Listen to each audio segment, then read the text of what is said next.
So I had to start a new stream because the last one was not working for some reason. Um, and I haven't yet publicized this one. Uh, so if you're watching on demand, just move forward until you see the scene change to my cockpit, and or if it's still going, uh, feel free to switch to live and join the chat.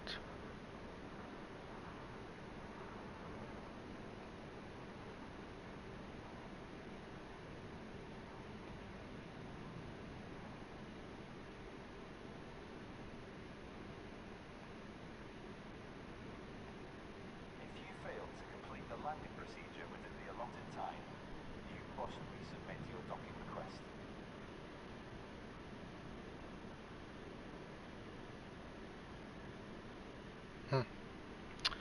Well, I don't know what's going on.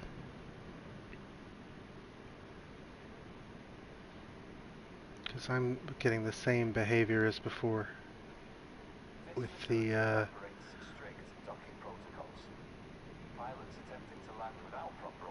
stream is just showing a progress bar. And oh, that's fun. Uh,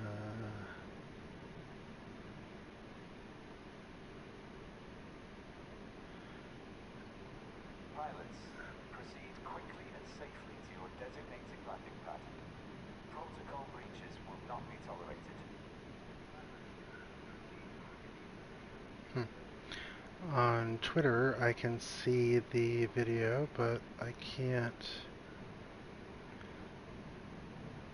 see it on YouTube itself, which is strange.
Hmm.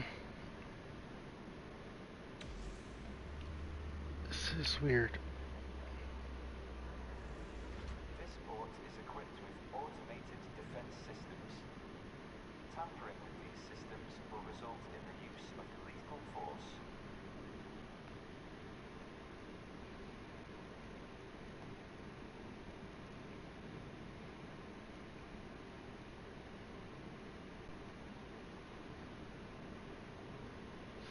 Well, I'm not able to see the video on the YouTube dashboard. However, I could see it in uh, Twitter, and if I open it in an incognito Twitter, and I can see it, and you may be hearing my own video, my own voice echoing in the background. Um, well, I'm going to assume that it's alright, because I can see the chat. If I open it in incognito, I can see it, but I just can't see. Um, I just can't see on the YouTube streaming dashboard. So that's unfortunate, but I don't know what to do about that. So I'm going to post onto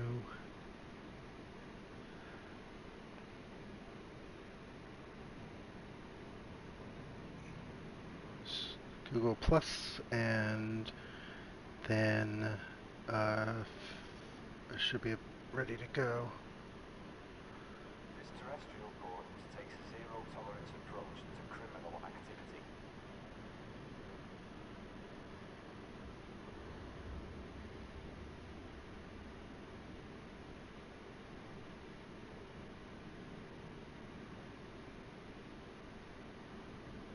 Pilots, proceed quickly and safely to your designated landing pad.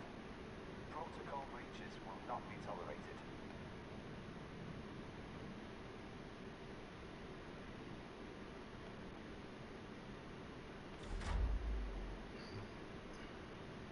And I just realized I left out something on that post, so you'll see the stream image change to my cockpit when I actually get started. So and I'll edit this out later, hopefully, if the YouTube editor decides to work with me for a change, which it doesn't always. But if you'll just give me a moment, I'll be right back. Blocking access to landing pads is a crime. Infractions will be dealt with using lethal force.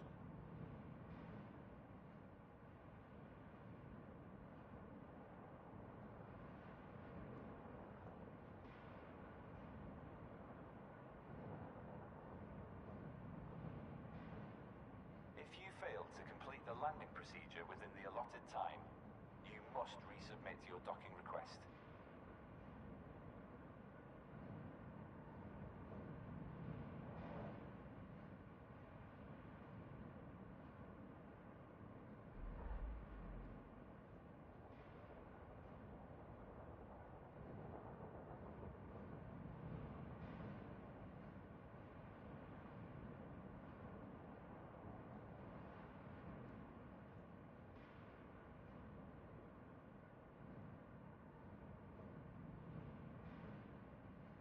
Beware of surface-based traffic when travelling to and from the port facility. Use the authorised transit corridors only.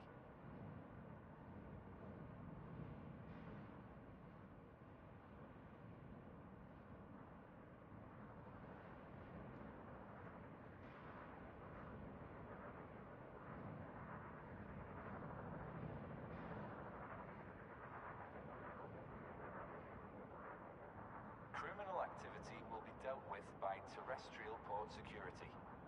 Help us maintain a safe environment.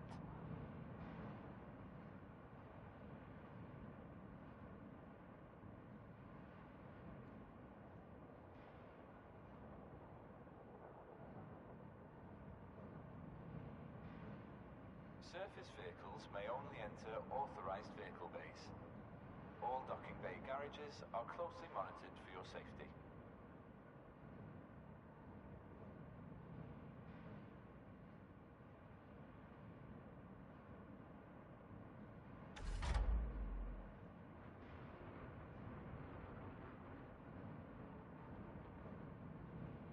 The Federation welcomes all arrivals. Ensure you follow all docking clearance protocols in this port and have a good stay.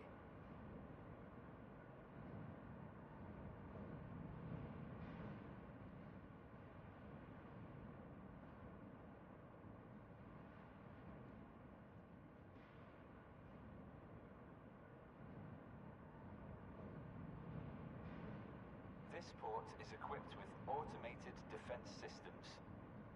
Tampering with these systems will result in the use of lethal force.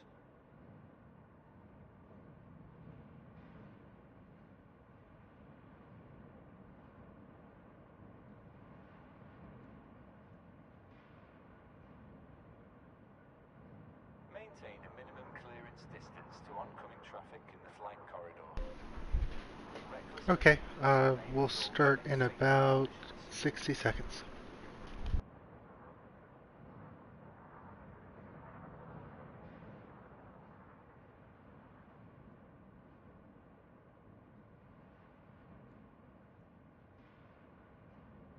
Blocking access to landing pads is a crime. fractions will be dealt with using lethal force.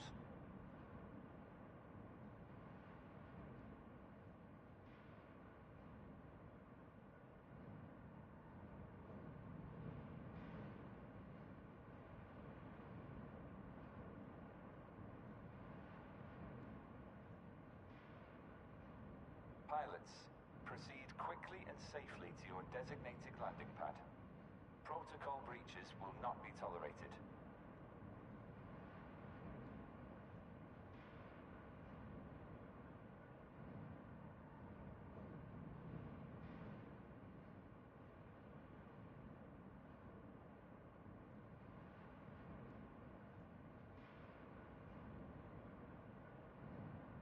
Be aware of surface-based traffic when traveling to and from the port facility. Use the authorized transit corridors only.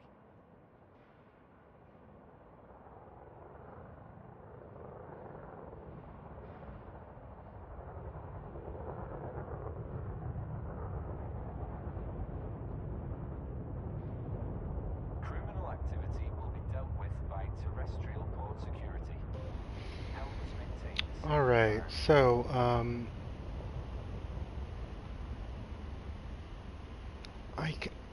again, I can't see the stream on the YouTube dashboard, and I don't know what that's about, but the chat appears to be working, and when I visit the video via the URL that got posted to social media, it seems to work. So I'm going to assume that I have some sort of issue that's specific to me, and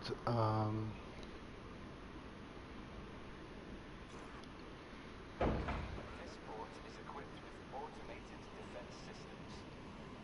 Tampering with these systems will okay, result so in what I want to talk about this time is how you get around inside of a system at cruise. And the reason that that's an issue is that as you start to get more experience with Elite, doing things with efficiency is important. And um, when you take on missions, you need to take into account not just how many light years from wherever you are, the system that the is in is from you, but you also need to take into account the distance of whatever body you have to go to is from the primary star. And to show you an example of that, if I look at this system that I'm in right now, which has a very long name, Pleiades sector IH5C216, or IHV. I'm not sure that's HV or IH5. Um, it's generally the more stars there are in the system, if it's a binary or trinary or quaternary system.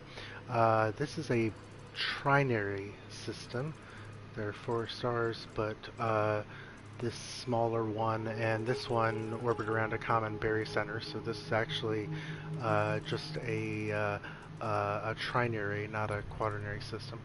But the planet that I'm on right now, if you see there, um, in the card that just popped up, it says arrival point 96,565 light seconds away. Now, that's that gives you an indication of how far away the star is when you jump in. And 96,000 light seconds is a very long distance. So to give you an idea, it's something like 20 times, or I'm sorry, about 8 times the distance as the orbit from the Sun to Neptune. So, I like to think of things like this in terms of astronomical units, AUs, which are the distance from the Sun to Earth, and an AU is 499 light seconds, so essentially 500 light seconds. And so you see how something that's 100,000 light seconds out is very far away, and It takes a while in real time on the game, so you need to be aware of that. This isn't a terrible amount of distance, so I'm here on this planet, and it took maybe 10 minutes or so. But you'll sometimes see locations in systems that are many hundreds of thousands or millions of light seconds away, and you need to pay attention to that because those are going to take a long time. Those are going to take tens of minutes, or in the case of when you get up to around 10 million, you're even going into hours. So you have to pay attention to that. And also, different flights are going to take different amounts of time. I'll get into that, why that is in a second. But let's get started first of all, so that we're actually doing some flying while I talk. I'm going to exit the system map here. Now, I have a contract that I've got a little over an hour and a half to finish, and it is in the Hipparcos 17692 system. Um, the target body is B3, which I know means that it's the third planet around the secondary star. And if I look in the galaxy map, I've already plotted a course, as you can see. If I look at the system map for Hipparcos 17692, you'll see that there's an indicator at that planet that I just mentioned. And there it is. There it shows you the plot. The three balls are the plot indicator. That's where I'm plotted, and the little globe indicator is the indicator that I have a mission there. Um, and this, as I said, this is a binary system, or is it a trinary system? It is a um, it's a binary system with the so this B is in orbit around A, and then A and C rotate one another. So it's a binary system where the primary is a binary subsystem, which is kind of interesting. But anyway, the important thing here is, again, if we look at the arrival point, it's 16,500 light seconds from arrival. So that's significant. That's a few minutes, but it's not terrible. I'm not going to put you through coming back to this location that I'm at now that is hundreds of thousands of light seconds out. So I've already plotted my course and I'm ready to go. Um, my normal takeoff checklist, I've got enough fuel. My tank's actually full. Um, I have an inventory. I have some cargo I'm carrying back to civilization, I guess, and to sell. And I have some limpet controller drones. Four isn't enough for the missions that I'm going to do, so I'm going to quickly go into Starport Services. And limpet controller drones are in a restock, but they're not restocked by default because it doesn't know how many you want. So unlike other kinds of ammo, or what do you think of ammo is what you usually do in restock, limpet drones take up a cargo slot each, or a ton of cargo each. So it's telling me here that I have four. I could have up to 70 because I have 70 tons of cargo free. I'm going to increase this to 12 just because I have a few missions to do, and confirm that. You can actually sell them back if you decide you don't need them, or in the case where you're getting rid of the controller, the Libet controller, because you don't need it anymore. Um,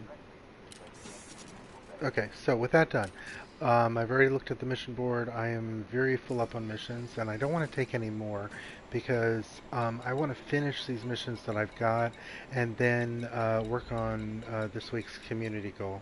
And I don't want to be around here to do that. I need to get out of here, and so I need to clear my board. And the one, as I said, that's going to expire soonest is this planetary scan job, And so I've got my course plotted, and here I go. So I launch. I noticed in some previous videos that when I talk about this is kind of the loudest part of the video, so it can be difficult to tell exactly what I'm saying. So let me just tell you first, and then I'll do it. So I press launch. I then immediately press up on the thrusters to get clear of the landing pad. I raise my landing gear and tilt my nose up. I put on throttle, and if in this case right now you can see I have 4 pips to engines, but if I didn't, I would put 4 pips to engines, and I boost. And depending on the planet, it may take 1 or 2 boost cycles to get out of mass lock. Mass lock being the blue square you see in the lower right, which indicates that you're too close to the gravity well to engage your frame shift drive. And once that light goes out, you can then hit the jump button. Because I am jumping to another system, I would ordinarily be able to do it straight as soon as I get on mass locked. However, I can see from the compass, which is just to the left of Starport Services here, the hollow circle in the compass means that it's obscured. So I won't be able to get directly there until I get some distance. So I'll have to go into Super Cruise first. And here I go. Thrusters up. Ship restraints retracted. Expedite climb to exit altitude. And landing gear down. Nose up, throttle up. I would ordinarily do that all at once. And oh, it is visible. So I just need to boost and get out of mass lock. I'm out of mass lock, so I press jump. You are clear of the port. FFC out.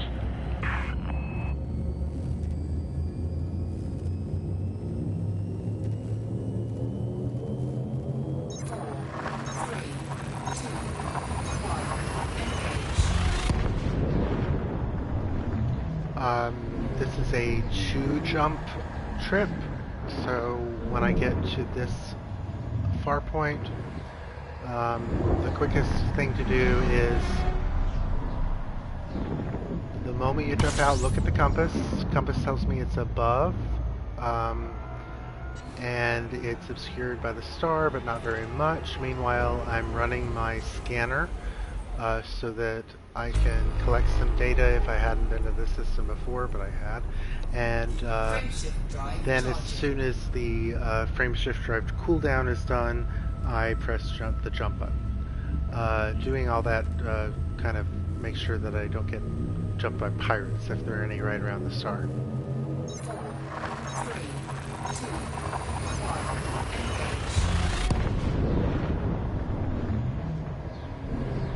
And now coming into arrival, I again will be looking at the compass the moment I arrive, and I'll be turning towards that point.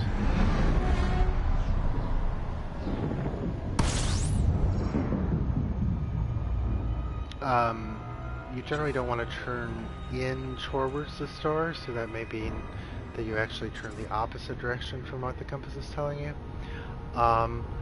So, this is what we're here to talk about. 16,000. That's almost 17,000 light seconds. That's a fair distance. And so, what I'm going to do first of all is point nose down. And if I use head look, I can see that my target is up there. And the reason for that is that I am getting out of the ecliptic, which is the plane that most bodies in a solar system are found in. And there are 2 reasons for that. One is that the space-time is flatter when you get outside of the ecliptic, so your drive, which works by warping space, is more efficient in flatter space-time. when you're away from gravity wells, which is especially important in a system like this that has multiple stars. You can see in my radar that there are these two stars that I'm actually approaching. So as I get towards them, the gravity well effect of the star I'm leaving behind will lessen, and the one that of these stars, I guess you can't see them from here. You can see one of them just barely. The effect from that will get more dramatic, and so you'll notice that without my even touching the throttle, I will start to slow down when I get about halfway there. That's the first reason to move below the ecliptic. I'm now far enough below where I'm going to level off a bit. The second reason is because pirates just generally hang out around shipping lanes, and the shipping lanes are all the direct paths which are on the ecliptic. So you're less likely to get a pirate randomly interdicting you if you stay below the ecliptic. So I've played around with exactly what the angle is and when you should point back up and whether to make it more of a steep angle of attack or a less steep, and I've kind of gotten a feel for it over time, but I think it's more intuitive than anything else. If it's a longer distance and there are more stars in the way, I'm going to get farther from the ecliptic than I would in a case like this, where it's a reasonably short distance in, interstellar, or I guess intrastellar system, interstellar distances. So I'm not worrying about getting too far out of the ecliptic. Now, if you look up, you can see that I'm obvious that if you look at the orbit line, which kind of disappears when I start to turn, but you can see that I'm definitely below the ecliptic at this point. And whether you go above or below, it doesn't really matter. It's space. You can choose whatever direction you want as up. Now, you see my speed is decreasing. I'm going below 75 times the speed of light, now below 70. I haven't touched the throttle. The reason is that I'm approaching a star, and as I approach that star, the warp drive, the frame shift drive becomes less efficient at warping the space, so I lose some speed as that happens. And regardless of that, I am going to control my throttle by, as always, when I'm approaching a body, whether to orbit or to land on. I'm watching for the ETA, which right now is at 32 seconds, now 31. I'm watching for it to get to 7 seconds. And when it gets to 7 seconds, that's when I will cut the throttle to 75%. It's really good to have a binding, a button binding or a key binding to 75% throttle, which you can do in your controls. And I'd highly recommend it. I have one for 0% and 100% as well, just because those are the three speeds that I need to use most frequently. But if you don't have one, you can do it by kind of riding the throttle back and forth. There we go at 7. And the way you do that is that you watch, and if you ever see it get to 6, you can ride it up again to see it get to 7. The nice thing about using 75% is that I don't need to worry about the fact that it says 6. I know it's not going to hit 5. 5 is the number you don't want to see in an ETA, because that means you're going to go too fast and you're going to whip right past whatever the body is. Now that I'm getting close, once I see that impact designator, I'm going to lay back on the throttle even a bit more, because I need to figure out where exactly I'm going. And I see that search zone building. That's where I want to go, so I'm selecting it. And I'm now beginning to make my approach. I'm going to hit orbital cruise in a moment, and I'm not sure the radius of this planet. Okay. So this is a pretty large planet. I mean, it's Earth-ish. So, given that 3 megameters is a long distance. On small planets, that would be a short distance. So, and the thing I'm looking for is I want my distance to be about double my altitude at drop-off. That gives me my best chance of gliding all the way down into the target. So looks like drop is going to be around what? Maybe 80 kilometers? So I'll want to be about 160 kilometers away when I drop. I think I'm going to do that at about 20 degrees. Maybe a little bit more.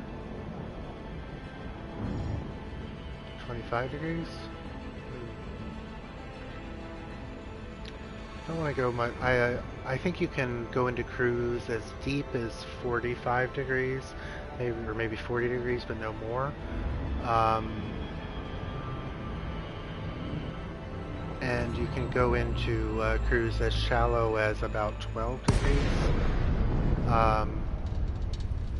Now, this search works as I approach the area. It refines the search and gives me a new target. And so I will continue this until that happens. Once it's behind me, you can't make any abrupt turns in glide mode, unfortunately. So that's why you want to, try to get as much of the searching done as you can in orbital cruise and in glide mode, because once you go to normal space, then you have to just boost.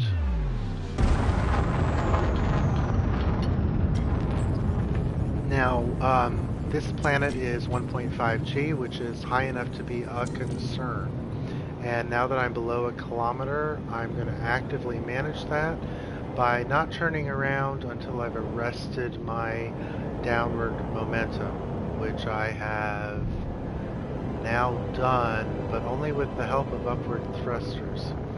So I'm going to continue to give myself upward thrust as I turn, and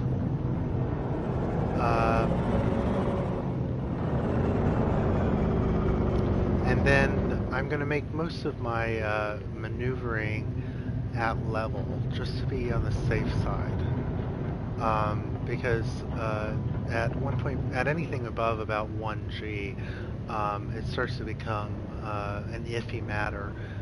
Whenever you point below the horizon, you start to fall pretty dramatically. Now the search has resolved, and I can see that I actually have a building here. So I'm now going to head towards it, watching the descent indicator on the right. I want to keep it to 2 or 3 pips. If I get as far as 4 pips, then I'm in danger of hurting my ship. And alright, I'm cutting my power now, going to 0. I'm regaining the horizon and waiting for a stop. And now, having done that, I think that the settlement is directly below me. I can check by doing a quick, whoops, that was not what I meant to do. I can check by doing a quick external view like this, and see that I am, in fact, more or less above the settlement. If I nose down, I might start to plummet, and so I don't want to do that. Now, I put my landing gear down, and if you watch, because I am at full stop and level, my altitude didn't change. But if I had any velocity at all in any direction, putting on the landing gear will cause you to drop on a high G world, and the reason is that your flight assist actually will try to negate the effect of the landing gear in terms of your attitude, the direction of the vector, and that will just naturally cause a loss of altitude, and so you need to be careful of that on high G worlds. Because I'm at zero, it didn't matter. Now the other thing, this is a trick that I wouldn't. So 1.5 is not high enough to worry me so much to do this, but just as practice, because it's good to practice for high G worlds. What I'm about to do is I'm going to go into flight assist mode until I see the right hand descent indicators hit 2 pips and look like they may be about to hit 3, and then I'm going to cut it. And I want to see how far, because that's actually going to let me fall, literally fall, because I'm just cutting my power. Flight assist off. Flight assist on. Okay, so I was at 460 meters, and so I fell 300 meters by doing that. And now I'm below, I'm at 160 meters. So obviously I can't do that particular amount of cutting to get to the ground. But what I am going to do here is find a landing spot. I know right now that I do not have one because the spot below me is red. I need to find a flat spot. From this height, it may be a little bit difficult to find, but I'm going to put on the reverse because that looks flattish behind me a bit, and just see if it turns blue at any point. I may be too high up to find a good flat spot, and I think I am. So I'm going to head back towards the building a bit and zero out my thrust, and I'm going to do a quick fall to just let myself get below 100 meters, and I might do a few of those. And you see it now, it's actually telling me unsuitable terrain. So, but at this level, once it's giving you this unsuitable terrain warning, it's a little easier to find a spot. There we go. And now that I have one, I can just again fall. Flight assist on. Flight assist off. Flight assist on. I'm not touching throttle or thrusters or anything else. I'm just flight assist off. Cutting my engines by turning on flight assist, and flight assist off. That way I'm falling straight. Flight assist off. There we go. Flight assist on. If I use thrusters, I could introduce enough force that even in just the 1.5 G world, if I put more than taps on the thruster, I could very easily hurt the ship. Okay, so I'm 500 meters from the building, which is farther than I might if I weren't. If I were pretty certain that this would be a friendly place that wouldn't mind me poking around, but I don't know. So this is fine. Now I can, at this point, because it's this distance, there we go, I was turned around for a moment. Because it's this distance, I can dismiss the ship. And I can watch it head away. And once I've dealt with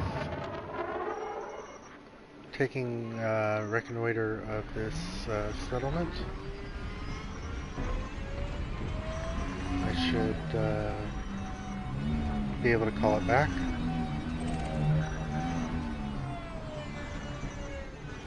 I can look at my contacts. At some point I'll get close enough, probably about 100 meters, I'll be able to see what's available in terms of defenses and in terms of anything that might be good to salvage from this area.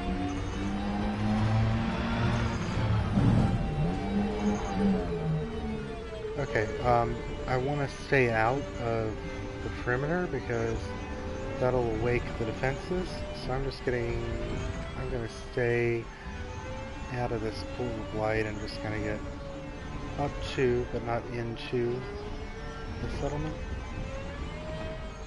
Over here where I've got maybe a little bit better visibility of what's inside. Okay, and no contacts. So because this is a scan, and the scan is going to be of that right in front of me. You see the orange, that's an antenna. It may be that that's the only thing that I'll be able to do here. I won't be able to pick up any salvage that might count towards another mission.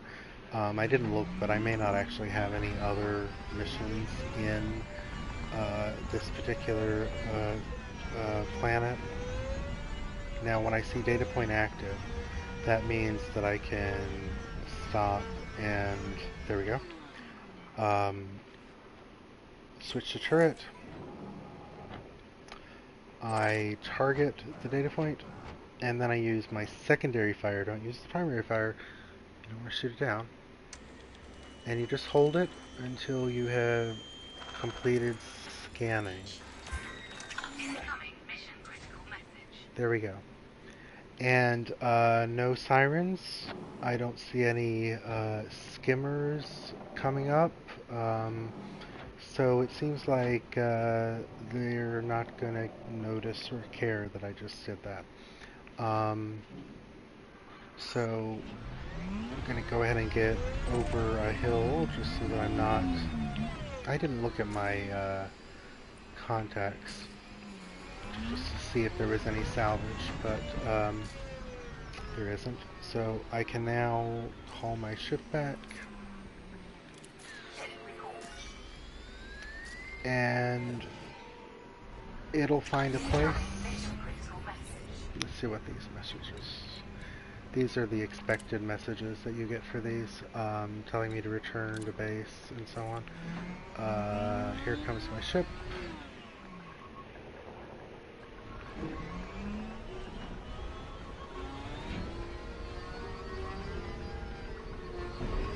You can see it landing.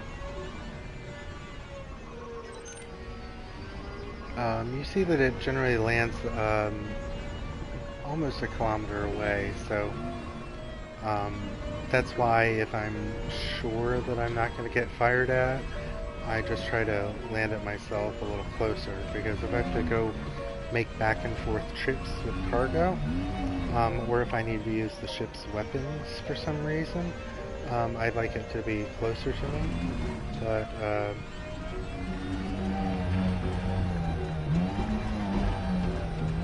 don't want to do that when you're not sure how friendly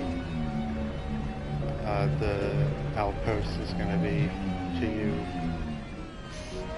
nosing about.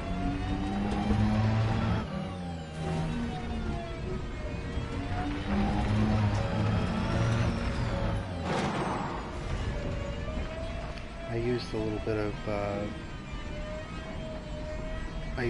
little bit of thrust there when I suddenly came off of a cliff, not a cliff exactly, a hill I guess, and got some air because I didn't want to come crashing down, take damage. Waiting for the board ship light, there it is, and I can now board the ship.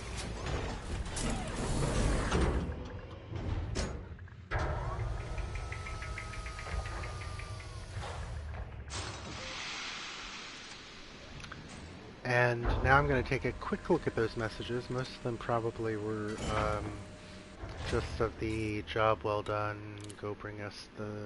Okay, so this is an example of mission stacking. So I had 4 missions, I think, that were all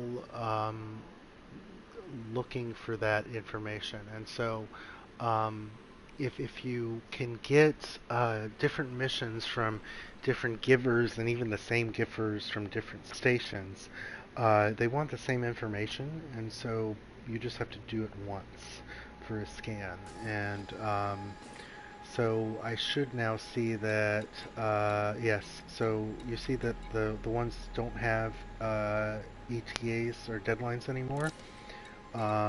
This one was the one that we were looking at that had the hour and something deadline. And but then that also satisfied this one, which is in Darnielle's progress at Maya.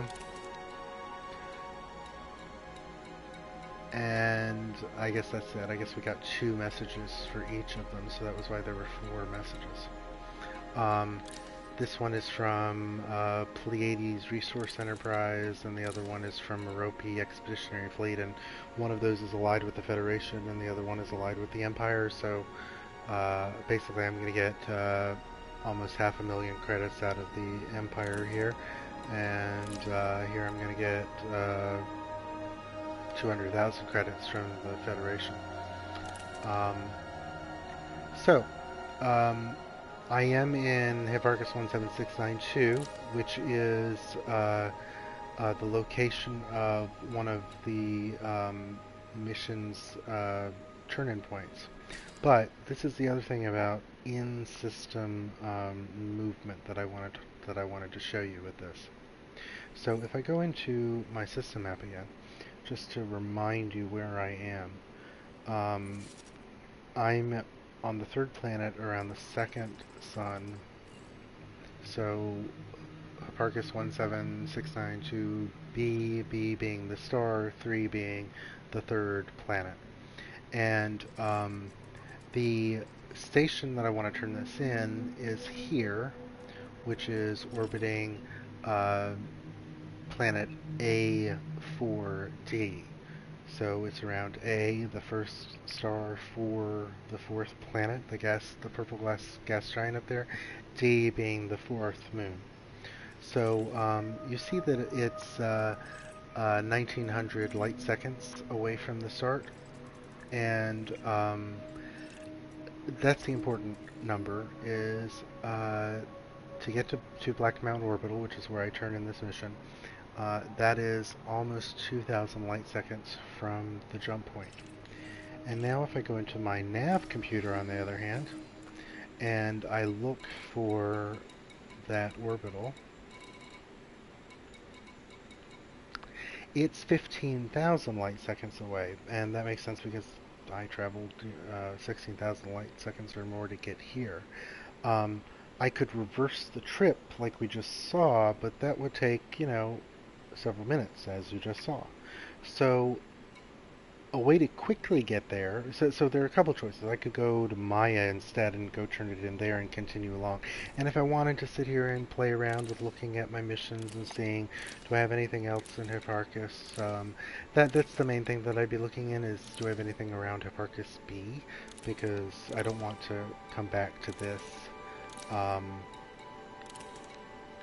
and go through that 16,000 light seconds again. And I could, if I wanted to, figure out a better idea of, I can go this route and get the most things along the way, and, maybe do some trading or whatever.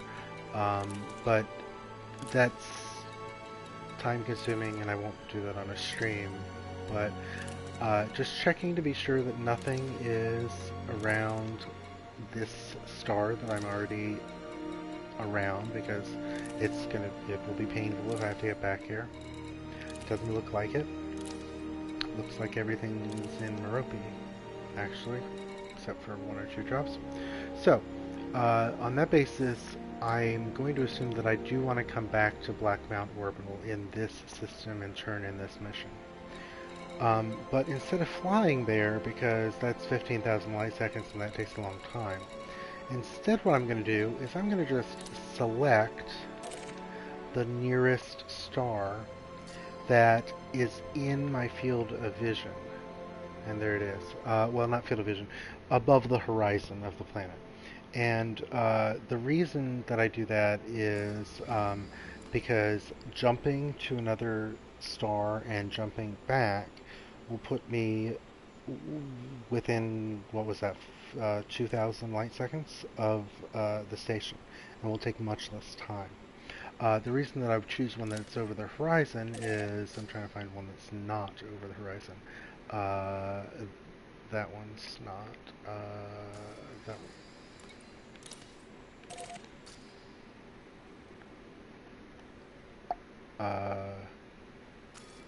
One of these have to be.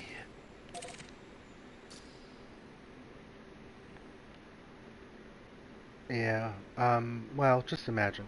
So if one of them were below the horizon, say I saw the, instead of seeing the target up here, I saw the target down there, you know, it would be a dotted line saying that it's obscured.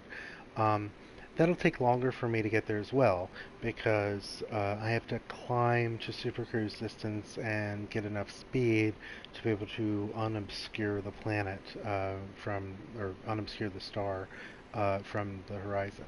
And that's time I don't need to waste. So, the closest star is is above the horizon, and just barely see the indicator there. And so I'm going to head for it. Take off as normal. I need to have, on a high G world, I need to get at least 100 meters and keep thrusting. Don't let go of the thrust while you release the landing gear. Landing gear retracted. And then throttle up while still pressing the thrusters. Now I can release the thrusters as I nose up. And that's the only way to be sure that I'm not going to suddenly take a plummet. Again, 1.5 G is not that high, but if this were, say, you know, a 4G world, 5G world, I would really need to worry about that. So, now that I'm not mass locked, I can lock. If this were a very high G world, I'd want to be careful to get a lot of height before pointing at a star that was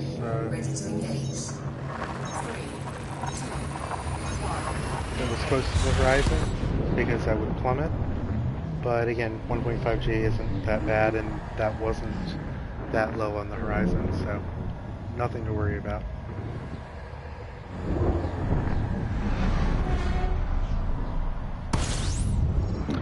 Okay, and again, scan, and this is not a plotted route, so I'll just go back into, I could just lock and engage hyperdrive,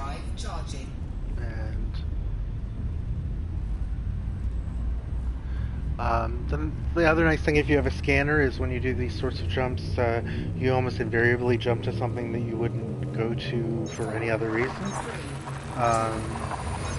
And so it's a quick chance to pick up some exploration data while you're waiting for your frame shift drive to cool. And so now I'm jumping back to the system that we were just in, but now I'm going to come out at the primary. And because I'm at the primary, I can now go to the orbital only 2,000 light seconds away. And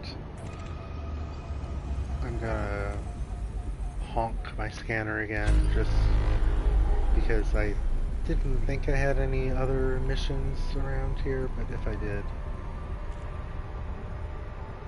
it might give me some info about those missions. Where is the entrance? The entrance is to my zenith, So I'm going to go above the ecliptic, flip around. This is another thing that I've been doing, but I haven't necessarily been talking about, which is that when you're new to the game, you lose a lot of efficiency by jumping out in a place where you have to boost around a long station, or in this case, a whole asteroid, in order to get to the docking port. And so you want to try to address the station with the right orientation. And to do that, you just watch the hologram to the left of your compass, and you make it so that it faces you when you jump out. And I'm watching for that ETA to get down to 7 seconds again. You should really learn how to use head look so that you can do this sort of maneuver. And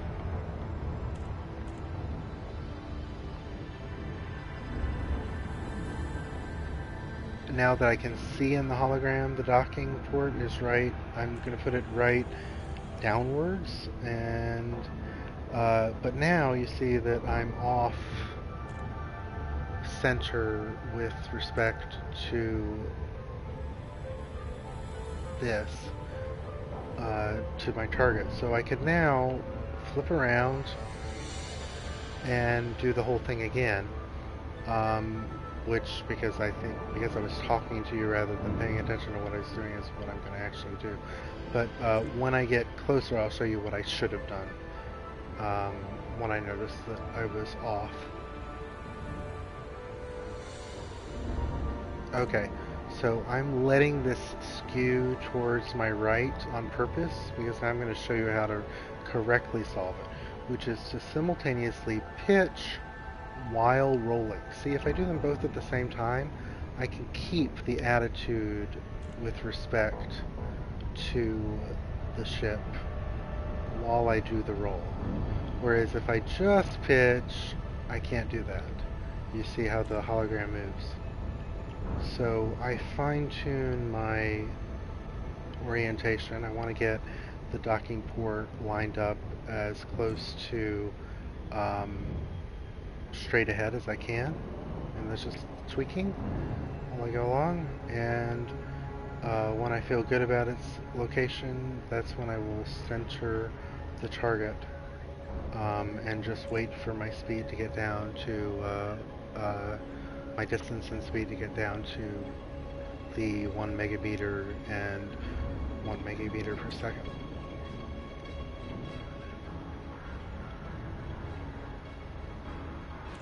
I could have hurried that up a little bit by throttling up when I was in the gravity well of the big gas giant, and then I'd have to throttle down again when I saw 7 seconds again, but I was talking to you and I was showing you how the orientation thing works.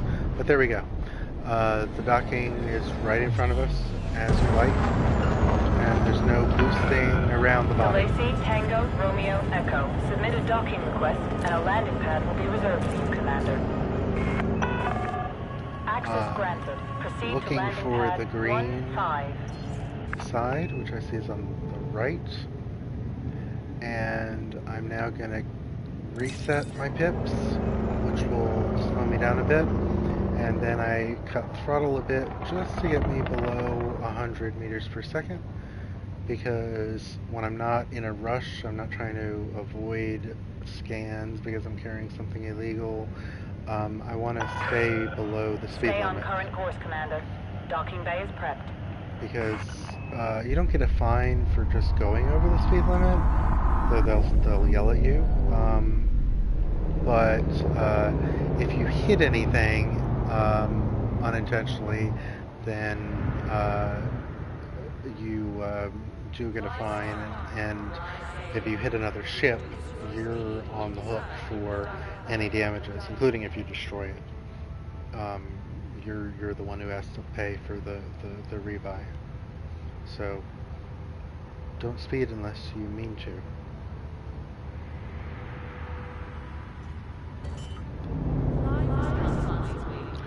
I could come in faster here. Plan to be employed. This is not the video on quick landings. um, this is the video where I'm talking about something else, so I'm just being lazy about landings. But generally, just try to get centered. You know, you can do an airplane style, or I mean, that's what I've heard people call it, is airplane style versus helicopter style, and you need to know both, because you can only do airplane style on high gravity worlds, and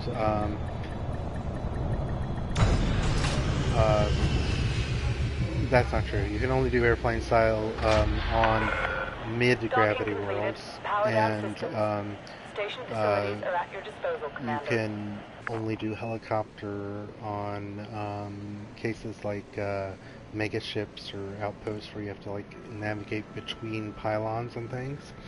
But you really need to know both, because on high gravity worlds you need to be able to do parts of an airplane style landing where you're coming in and kissing the surface, and helicopter style where you're hovering above and then come down. But that was just neither. That was kind of just being lazy.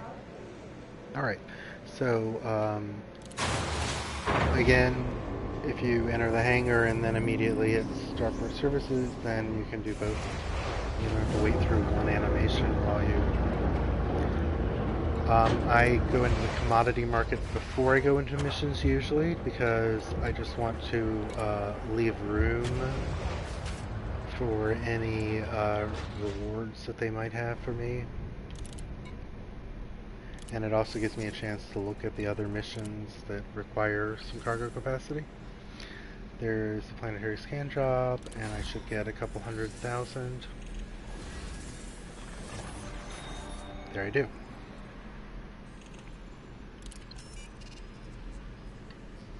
Now, at this point, as I said, I'm ready to leave this area because I've gotten what I need to get, and I'd like to try out this week's community goal, which I can show you up here.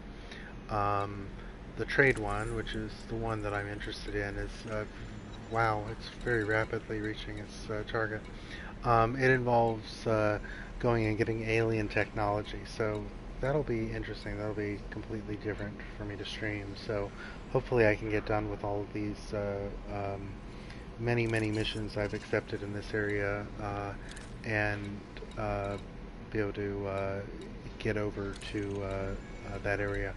I'm still checking the missions board, just because if there's deliver something to a, you know, if instead of this being Simmercer or whatever that is, if that were Maya, which I'm going to anyway to turn in this mission, I'd accept it, just because it's no skin off my back to take one more mission.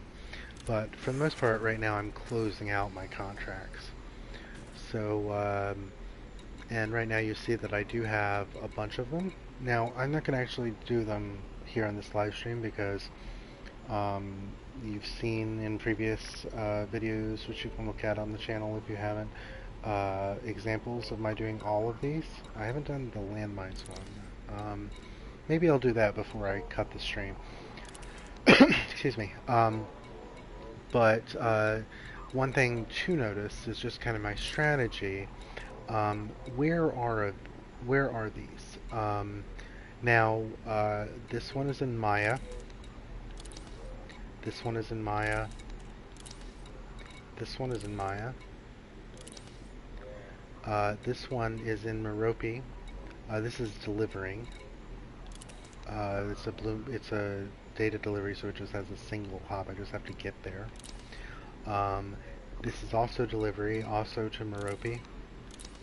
Also delivery, also to Merope.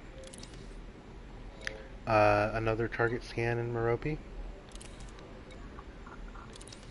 This is a salvage, an orbital salvage where I'd use the limpets. Also in Merope. Merope. Merope again, same thing. This is the one that I said I think I'll show you. It's also in Merope. And This one is a return in Maya. Still Merope.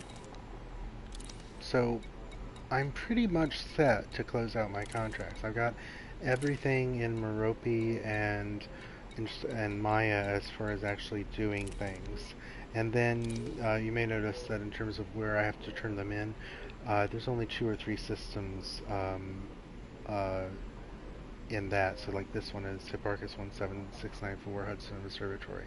So ideally, I should only have to make a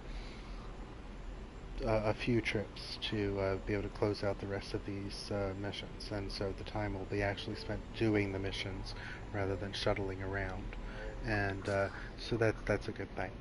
Now the landmines one, I'll go ahead and do that. Let me check the time on those others that were running low. We're under 2 hours on this one. And that's the only one with any real time pressure. So that's fine.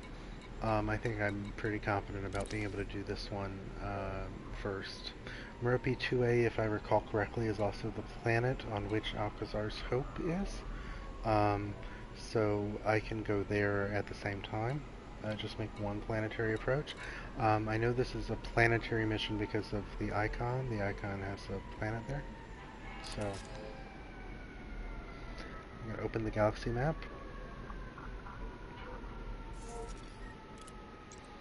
And over here in the system map for Merope,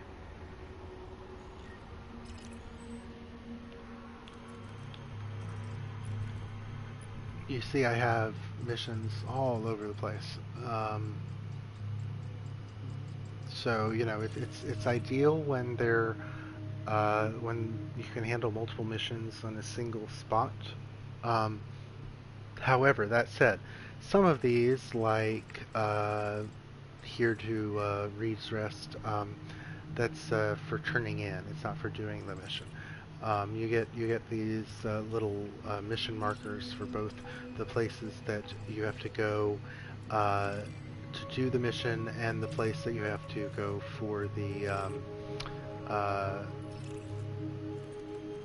place that you have to go for turning it in.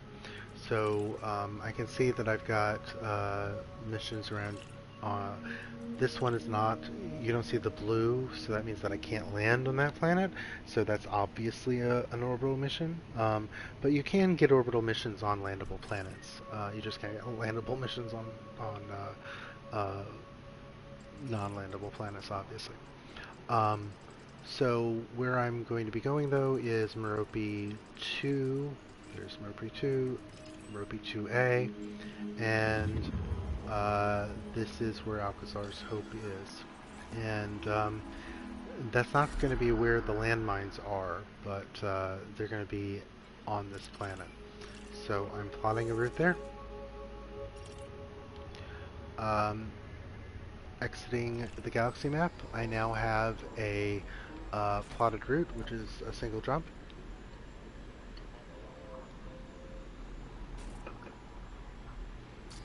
And I don't need to refuel. I'm good with the limpets. Now I'm going to Alcazar's Hope, so I will check eddb.io to see if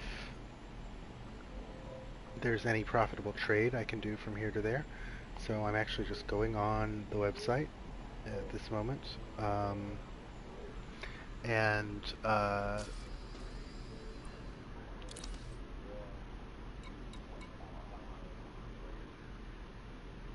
it's not popping up from. I may have misspelled it, so let me try searching by Merope.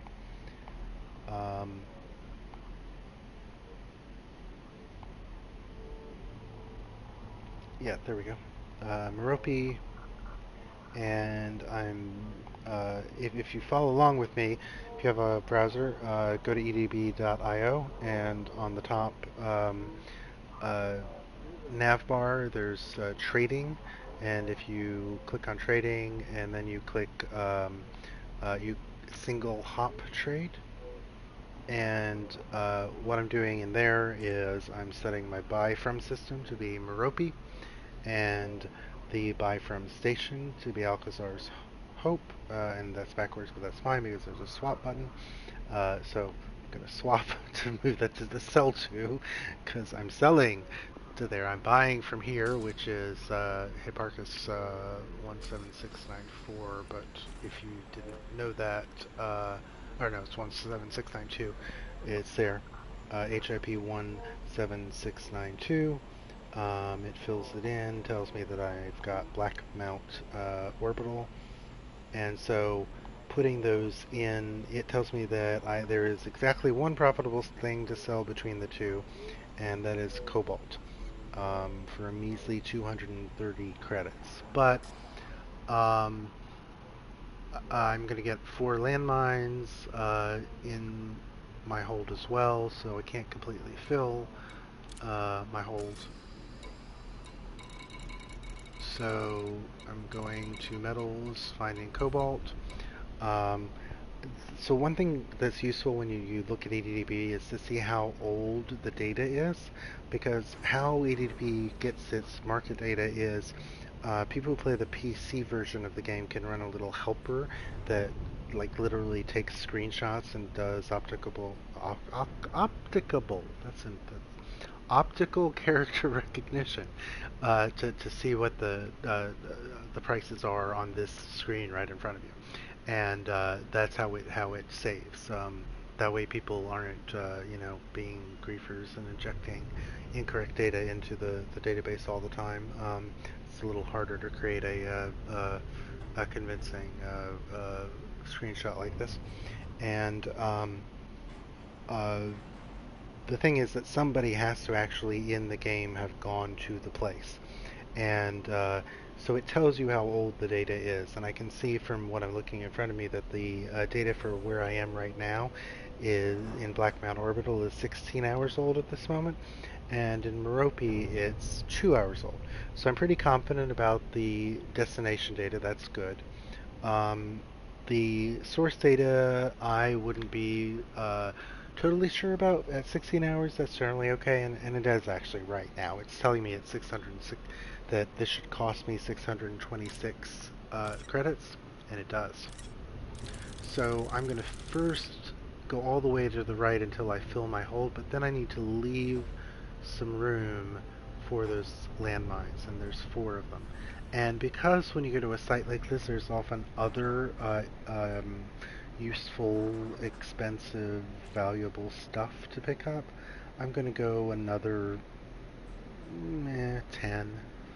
Um, leave 10 open or so, and just go with that. I just want to have a little bit extra space in my hold so that I can I have 12 slots for picking up some cargo on the way. Having done that, I don't need to refuel. I do have some repair to do, so to see what it is, it looks like did this happen while we were on the stream? I'm not sure what damage I took. No, I think it was before the stream that on my way to the planet that I was just on that I think I dropped at too steep of an angle, and so that causes across the board damage. So I'll do that repair. And I also like to regularly repair my ship's integrity, because whenever you're below 100% in ship integrity, your systems have a higher likelihood of failing at any given time, and that's not good. And if you get into a fight, that's very not good. And the way that the calculation actually works with integrity is that the chance of something going wrong, I think it doubles with every 2% of decreased integrity, I think. So it's You definitely don't want to let integrity get below 95% or so at least. And I generally just do it all the time because that's a pretty steep price because I had taken a lot of damage and it's at 98%. But usually it's just a few hundred credits. Okay. And last thing before I leave is I saw that I had a data point, but that's for the Alliance, and right now I'm in the Federation, so I can't turn that in here. So, one thing that you can do when you're in Starport also is if you're curious about how much money the system that you scanned will get you and from what, you can go into Universal Cartographics to look even if you're not far enough away. So this was the one that I just honked at as I went by, and you see that got 7,000 credits out of it, so that's not bad, not nothing. I'm saving up this data because I want to sell it to Felicity Farseer, who is the engineer that I will be going to after the work on the community goal, hopefully. So, off to Merope to gather some landmines, and then we'll dock in Alcazar's Hope on that same planet, and then I'll call it a stream.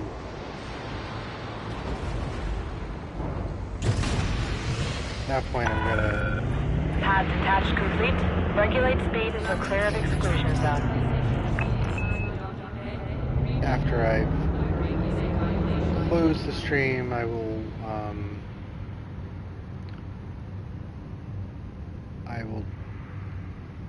knock off the rest of those contracts as quickly as I can, and I'll stream again when I'm on my way to the community goal, which hopefully won't have been completed by that point.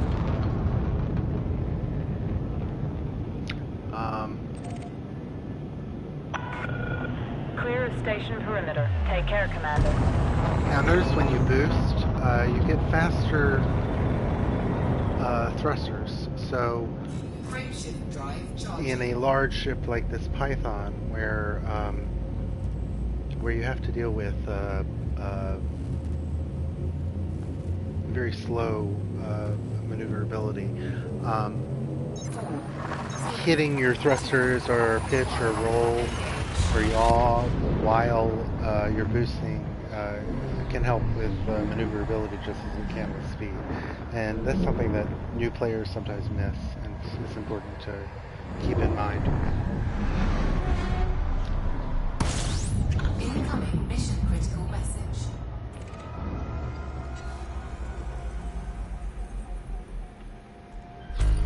Incoming mission critical message. Alright, so I got a bunch of messages. That's 3,000 light seconds, so I have some time to read what these messages are. I get these blank messages. I don't know what to do about those, but whatever. This is telling me again, oh, so I can get a scan on 2A, which is good. So I'll be able to do more than one thing at a time. This is telling me to, I knew this, I can delete it. This one is just a bit of flavor text, so you can delete it. This one is nothing, you can delete it. I got promoted to Surf. I want to say that. That's important to remember, in case anybody wonders. I'm a Surf. So yeah, I'm going to go through all these and delete the ones that aren't important, which are most of them. There's one that I got a request from Professor Palin asking me to pick up some things, and well, it's red now. I guess I left too much time.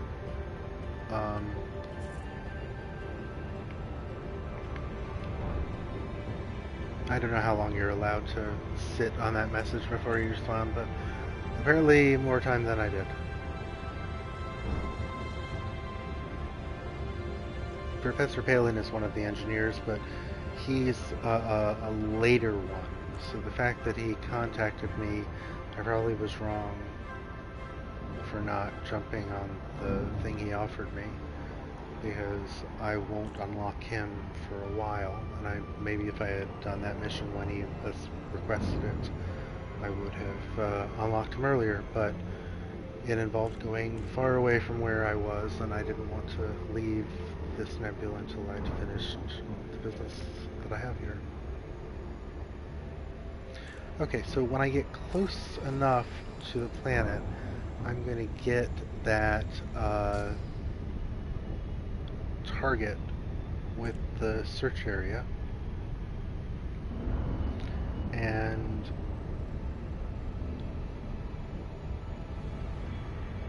just so you know, you can't fly through rings. They may look kind of diaphanous, but if you try, you'll just fall out of Super Cruise, and you'll take some damage. So you need to be careful. Okay, so now as I'm getting closer, I see a... Nope, that's not it. That's a convoy beacon. I'm throttling way back now because I want to look at my... Okay, there we go. Search zone. Hopefully, because they're all the same distance, they will all be the same place. Now, this is a tiny moon. It's much smaller than it looks. So, Orbital flight engaged. I need to level up. But it will take very little time. Yeah, see, I'm already getting the search zone. Even though it's over my horizon, the search zone is moving about. Okay.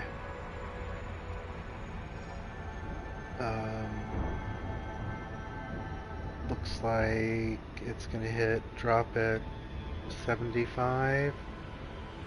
So quickly get a little bit more altitude and then back down. And hopefully I did that right. I think I did.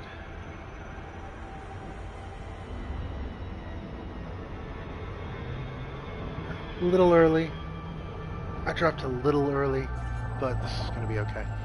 Dropping a little early for a search zone isn't bad anyway, though, because I would like to... Incoming mission critical message. It's asking me, can you deliver this sooner? Which is a bad time to ask me that. Well, 3 hours, I don't care. 4 hours is soon enough for me to decide later.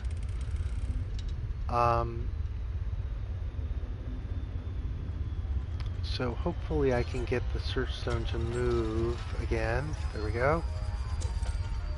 And maybe one more time before I get there. I'm lucky. Okay, and now it's behind me, so I will look forward to the glide. Again, this is a tiny planet with tiny gravity, so I can fly around it pretty willy-nilly and not... I can even boost towards the ground from 6 kilometers, which is definitely not smart in even that world that we're just on with 1.5 Gs.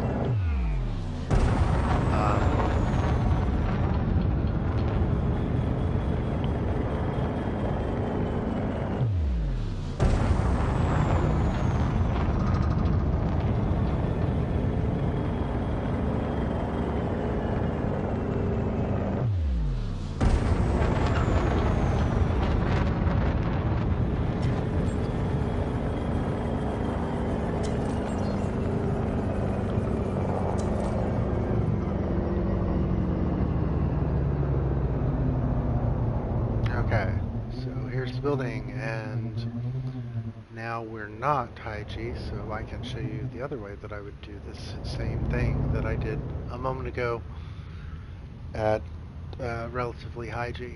Now I'm just going to fly at it. I don't care because I can lift my nose up and get level again and like hover right over it without any problem.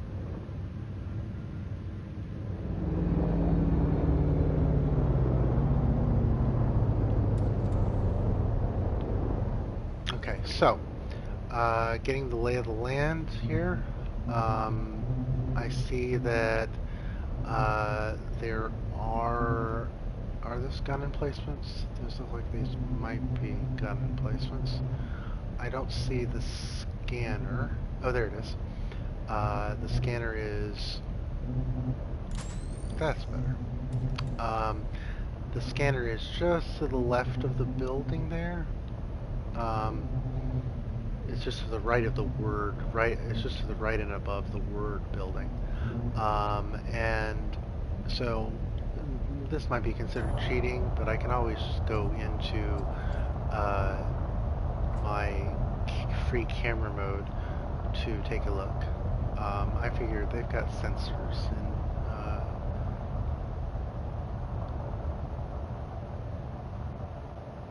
so I'm not really cheating. I'm just using our sensors.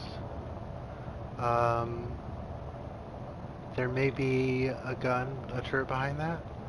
That sometimes that kind of thing is sometimes hiding a turret which you can't destroy.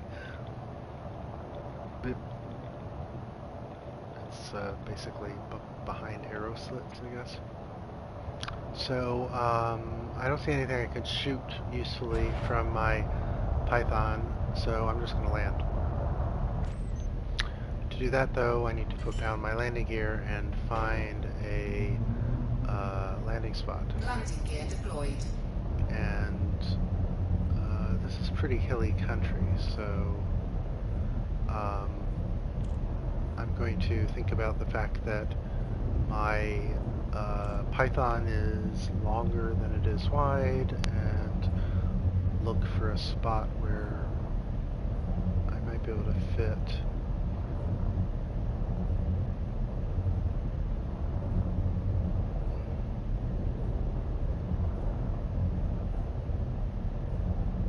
Just giving a little bit of throttle, looking around for... It's very hilly. Maybe up here on this hill, top of this hill. Excuse me. Is that flat? Looks like that might be a flat area. Nope.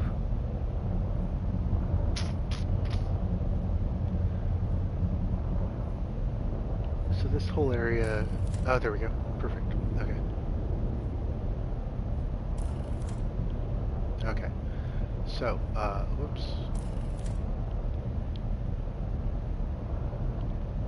Alright.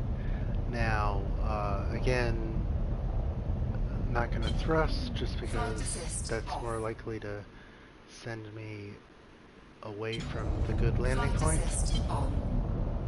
Flight assist off. Flight assist on. But sometimes you do have to twist a bit. Flight assist off. Flight assist on. Flight assist off.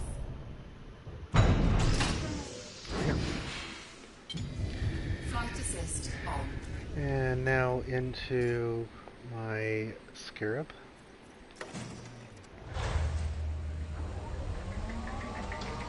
Now again, because I'm allied with this system, oh look, there are, now that I've taken my SRB out, there are skimmers. So, they may not be happy with me.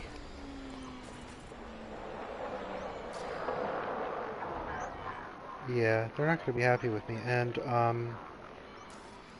as soon as I grab one of the landmines, they're going to start firing at me. So, I've talked about this before, but I'll just tell you again. You can't target things that aren't actively firing at you from the ground in your ship. I can target them from my SRV, but the ship cannot register targets that are not actively firing at it. So because of that, I do carry dumbfire missiles in a separate fire group from anything else, because I can use dumbfire missiles with their just ability to point at something and shoot to destroy, especially like turrets. But that skimmer that's looking at me right now, it's um, it's not something I can fight with my ship. Now, I don't know what other kind of guns are in this location. I won't necessarily see any turrets or other guns until they start firing. So, because of that, I'm going to send my ship away. Because I don't care if I get killed in my SRV. I care uh, if I start getting attacked. The line of fire can hit my SRV. I'm sorry, my ship, and they also can just start shooting at the ship directly, whether or not they kill the SRV. So that's why I dismissed it. Okay, now I'm going to. So to get a bounty and not be considered hostile here, I think I technically. Whoa! I just hit fire because I had my finger on the wrong button there. I'm gonna go ahead and just see what I've got by heading into the perimeter. Oh, are there 3 skimmers? No, there's 2. They're just flying around quickly. Okay, so sometimes they won't notice if you do a data scan before you pick anything up, if you do it from outside. So, might as well try that, see if that makes them get annoyed at me.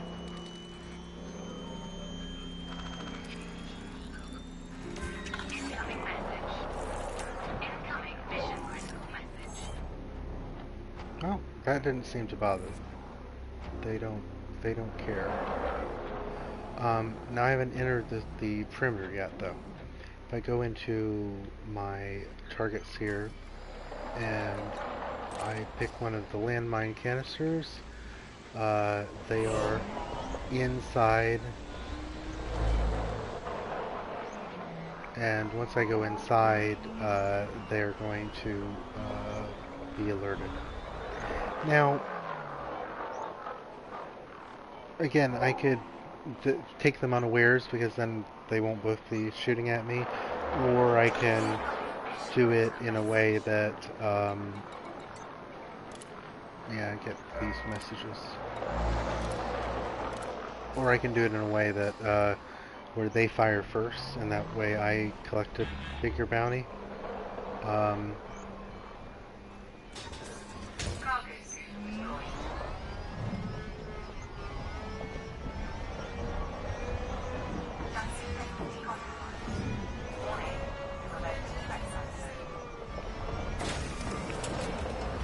So sometimes you can go in and get back out of a trespass zone before.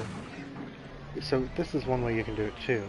Is you could, if the ship were here, or if I didn't mind making 2 trips, I could do this by going, making little runs through. There's any number of ways to do this.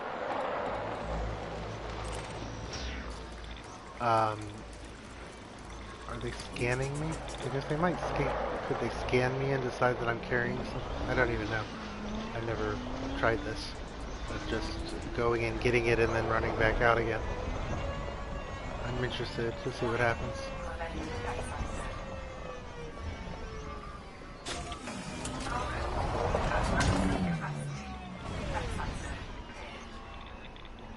Interesting. So it does seem like I could do that. Let's see where exactly my ship is going to go. If I call it back.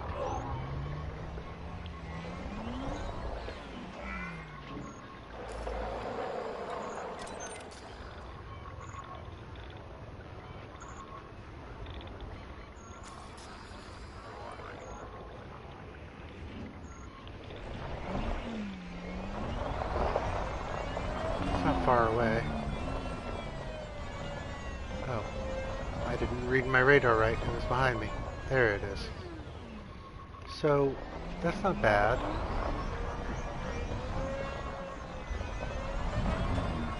So, just because I'm fine with, what are these? These are probably all bio waste. Yeah. And that's not worth anything. So, just because I don't want to fail this mission, I think I'll go ahead and return these canisters to my ship, and then come back, pick up the other stuff that's valuable, and see if I can get a bounty for killing the skimmers after they shoot at me.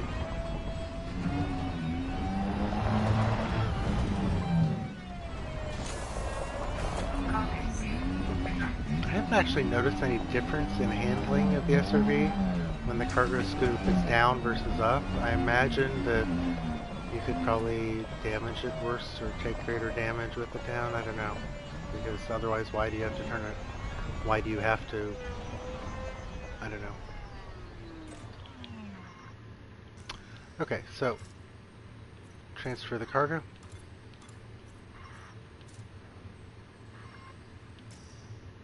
If you're wondering, so I could hover over here and send out limpet drones, but limpet drones don't work in gravity. So they would happily go out to the landmines and then explode. Sometimes taking the canister with them. So notice here, I can see the landmines. I can't see the bio waste or the other things. And the reason is that you have, and now I don't see the sentry scammer.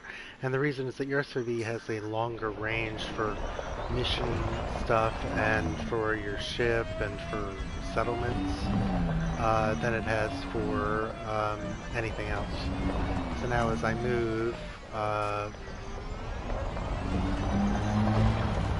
back towards the settlement, we'll see the skimmers come onto my contacts.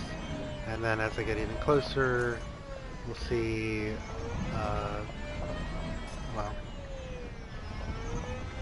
I thought we were going past the bio waste again, but I guess I took a different route. Yeah, I guess I did. Okay. So, once again, hopefully, you have to, with the cargo scoop, you have to target the thing you're going to scoop. You're not going to inadvertently pick up scrap, but you also, you can't have anything in your way. So, going in, and I'm going to run over the landmines, and I didn't pick it up.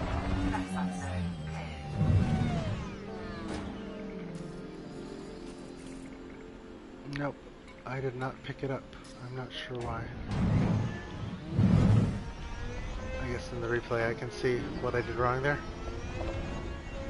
I thought it was the closest canister to me.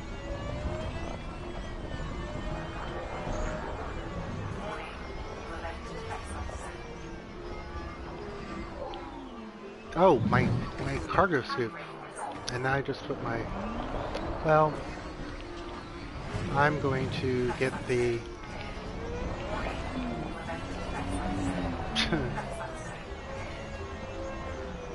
I don't know my controls, obviously. Scoop.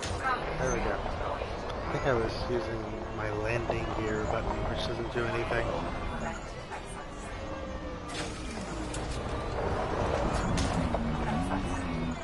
Okay, and then... So computer components are nice. I want the materials here as well. Materials don't take up any cargo space, so...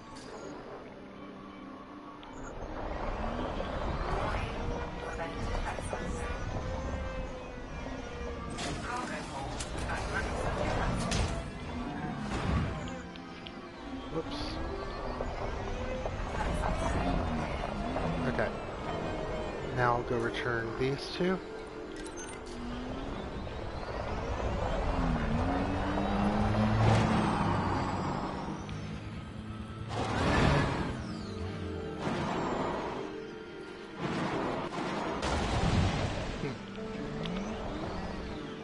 So you see you can actually fly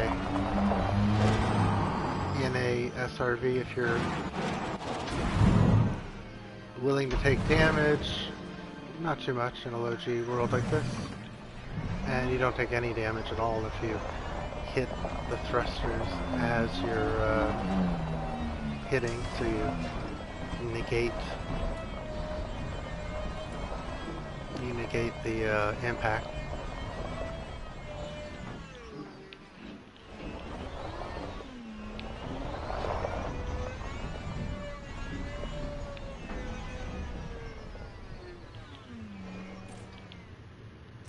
Okay, and transfer the cargo.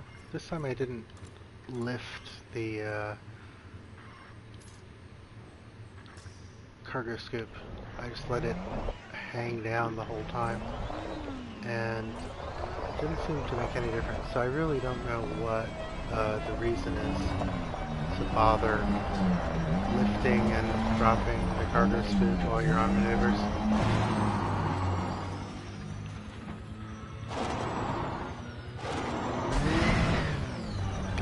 See, I did that and didn't take hardly any damage at all.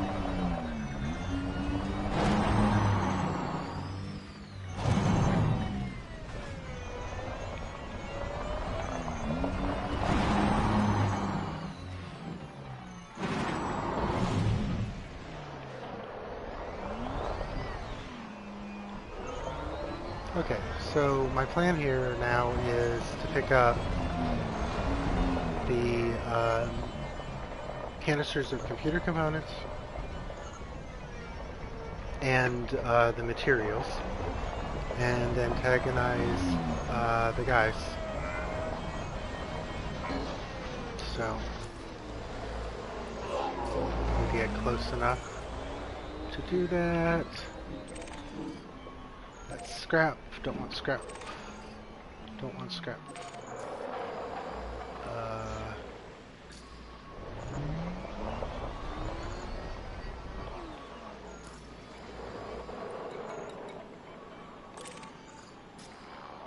Computer components.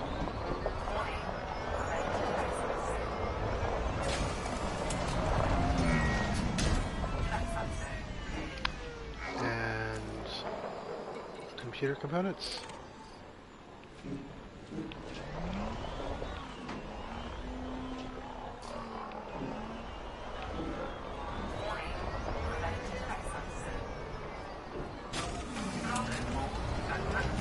And canisters are generally pretty,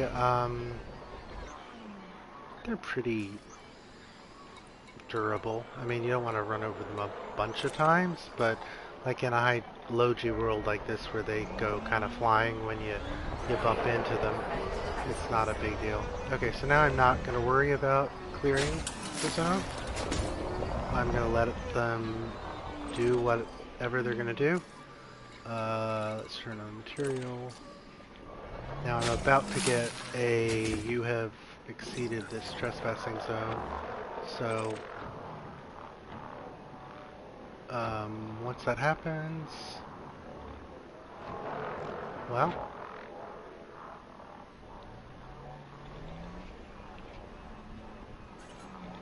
there we go. Defense systems activated.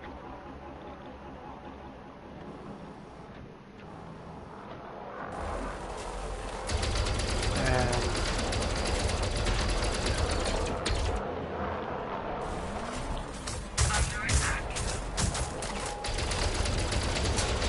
oh shoot, there's a gun too, isn't there?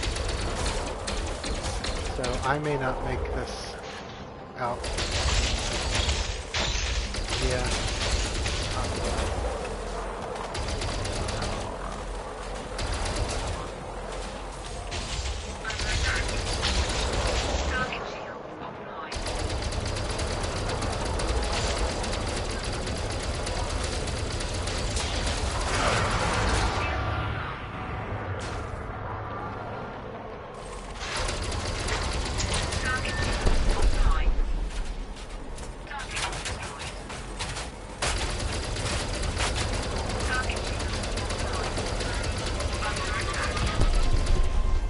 There we go. Good. So I got bounties from both of those. There was a shield around this, so I figured there would be a gun, but surprisingly enough, not. So that's good. So scrap is useless, bio-waste is useless, pesticides are worth, it's not worth it. It's not worth making 2 trips. So I'm gonna head back. And I'm going to put power into shields. And now I head back.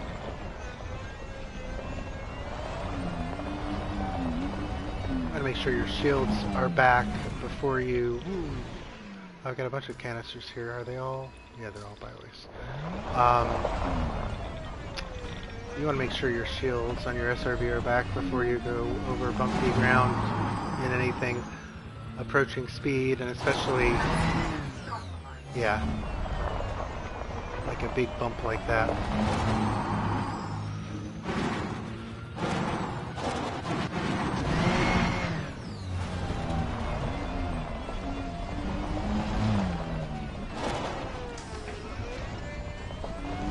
And there we go.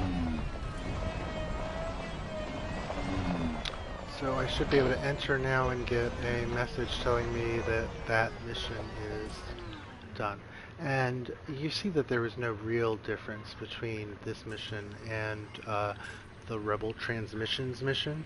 I mean, they're both just picking up canisters. I think maybe the response from the hostiles was worse with the Rebel transmission. Mission critical message. Because that was, I guess, Rebel transmissions. It was. So there's the mission about the landmines, and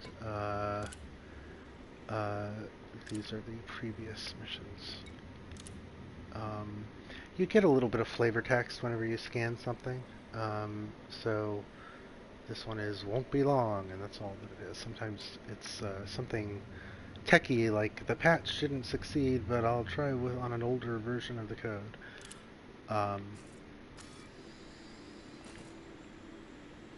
So the return for that is in Hipparcos 17694. So in this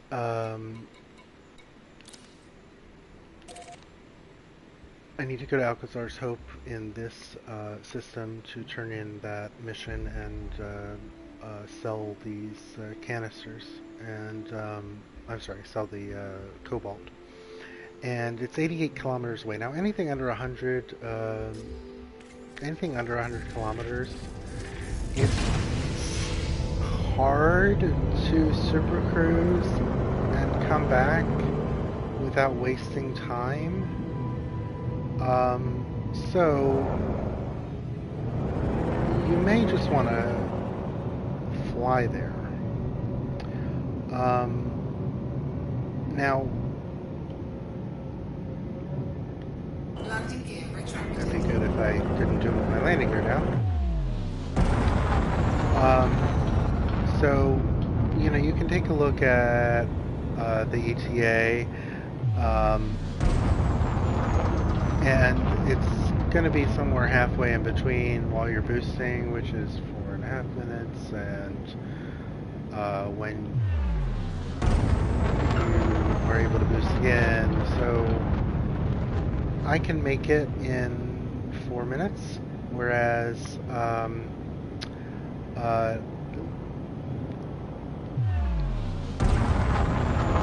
you know, that's probably, if you're a new player, that's probably the easiest thing to do. Since this video is about moving around inside a system, though, I should probably show you the other way, which is to super cruise. Frameshift drive charging. To do that, of course, you have to be pointing up at your escape vector. 4, And 2, 1. now, I wouldn't be able to do a normal glide operation because it would be too far. The shortest glide I could do would take me way over Alcazar, so only 75 kilometers away. Well, okay, so this planet is so tiny that may be the exception, but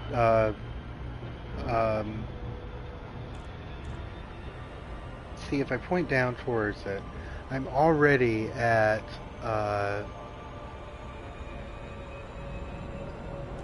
see, I've already flown over it, and I'm now getting farther away. So I'm going to do a loop-de-loop. It's easier to do this kind of approach upside down, because that way you can see where you're going. And okay.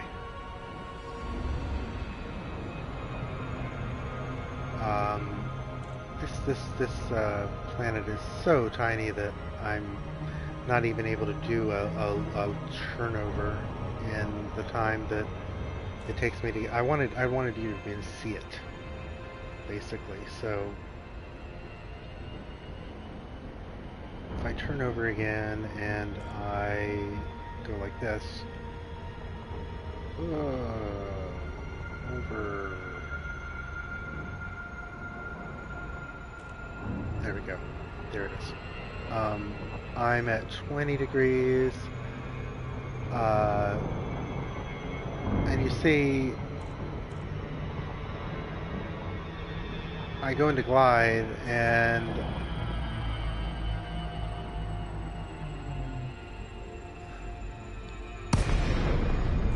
I can now abort the glide.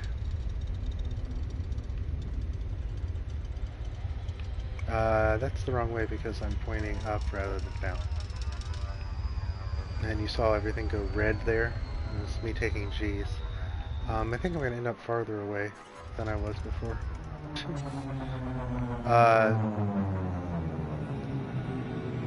It's funny how maneuvers that are very natural,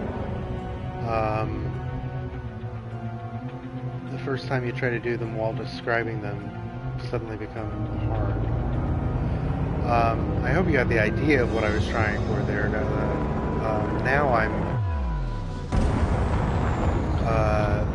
Now I'm definitely close enough to where boosting is going to be faster than certainly, you know, a couple more attempts. But the idea basically would be that if you don't mind taking damage, which on this ship you see that's how I got to that settlement and why I took damage. It can be expensive. You know, on this ship it's 20,000 credits to take the damage from falling out of a drop. I should be boosting this whole time. then you can just literally get right over the thing and then point your nose down and drop out of super cruise right over it, and then you'd be what 11 kilometers over the settlement, and that's like the distance to a station. No big deal. Or you can go much higher and much further out and get oriented for a glide and come in.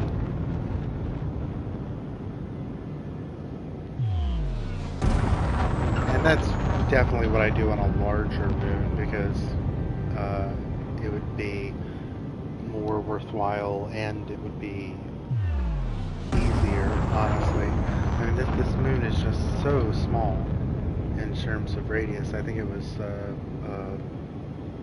I think it's like 1,500 kilometers in circumference or something. I mean, it's just, it's tiny. That it's just not worth it. Getting high enough to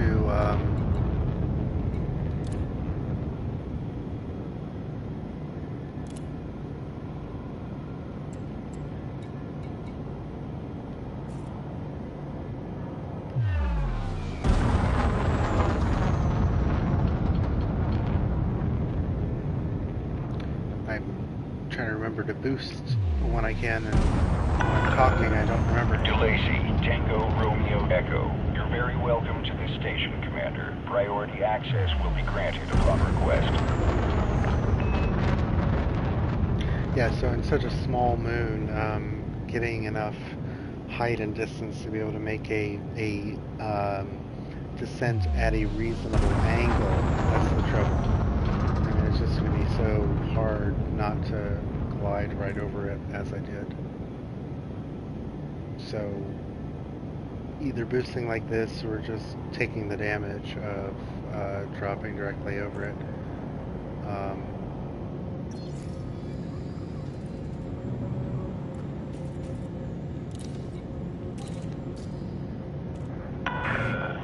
Access granted. Proceed to landing pad 08.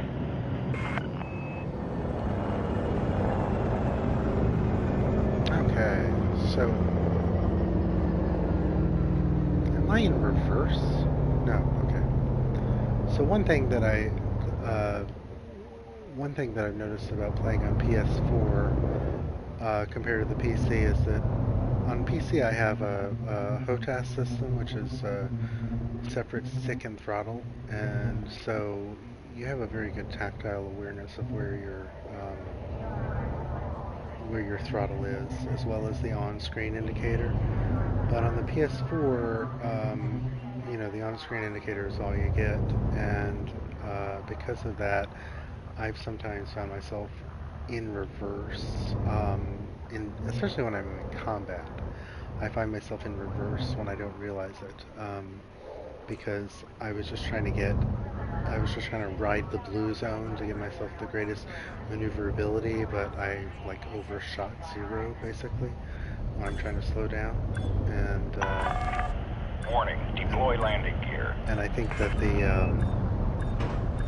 the guy I'm fighting is running away from me, but I'm backing away from him.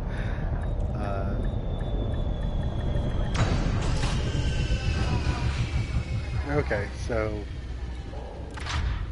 here we are at Solid Alcazar Scope. contact, dispatching ground crew. Greetings, Commander. We should have a couple missions to return in here. First I will sell that cobalt.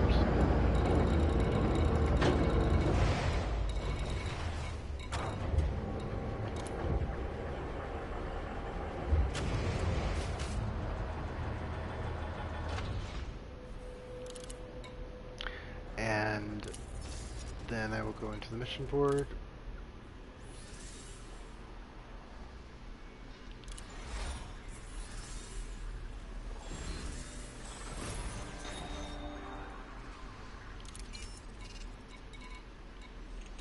That's the only thing I had here. So I guess that wasn't the boom data that was up here. That one is for the Ant Hill mod.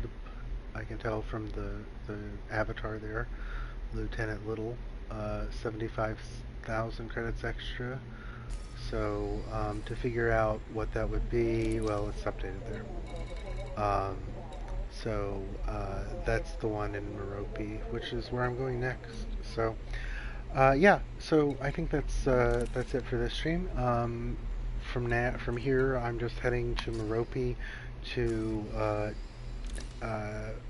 do all of these missions that are ones that I've shown in other streams before. Then I'll have to unfortunately go all the way out to that far away planet if I want to collect these rewards. That 170,000 light second out planet that the TII research facility was at. But I think it's worth it given the fact that I'll have like almost 1 million credits by going out there. And then the rest of this is a return. I think, if I'm not mistaken, Hudson Observatory is also in the Alliance. One of so this is an interesting area, the Pleiades, because all three of the superpowers have stations, within just light years of one another. So you can level up with all of the powers at once, more or less. And I've got that Alliance data that I need to pick up, and that I need to sell, rather.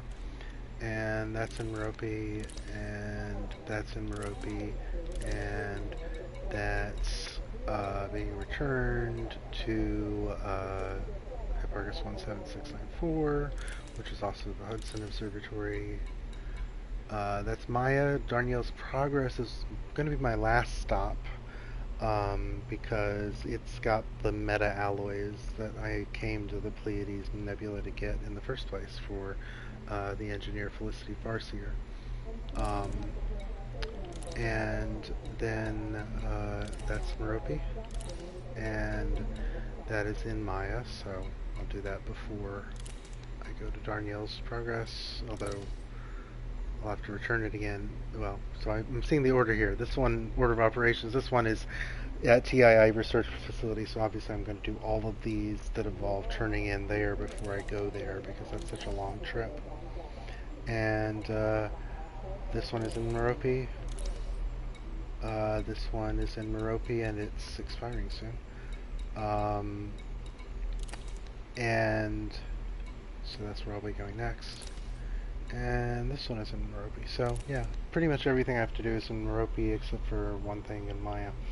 And go and then delivering some things at that TII research facility.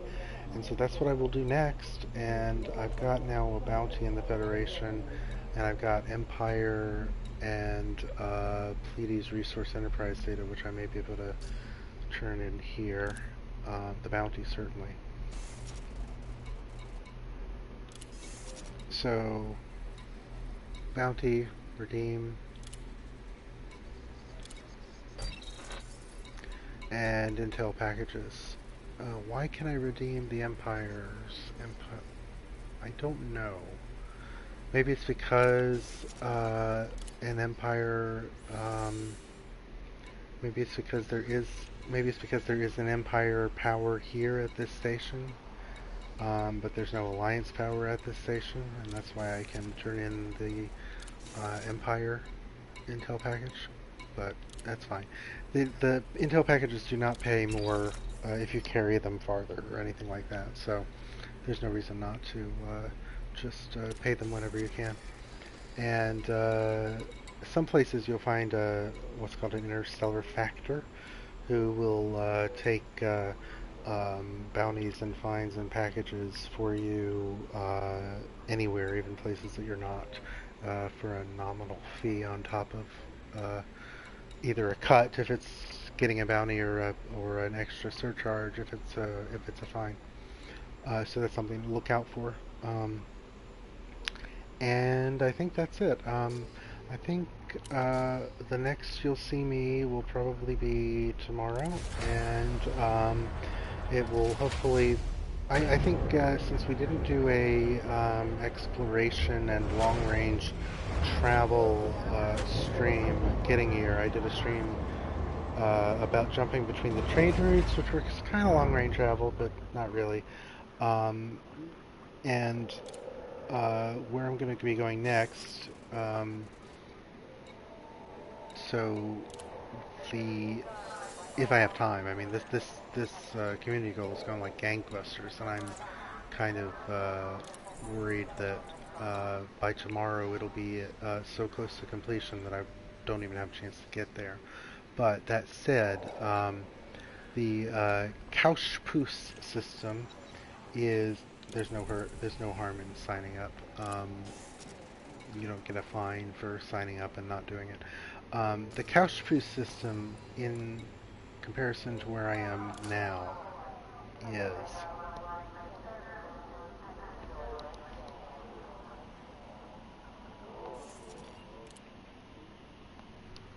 so I go here and I'm going to search for, because there it is. I've already searched for it once. It is almost 350 light years away. If I go into power play mode so that I can see the bubble, you can see that it is on the edge of the bubble, but it is that Felicity Farseer right there?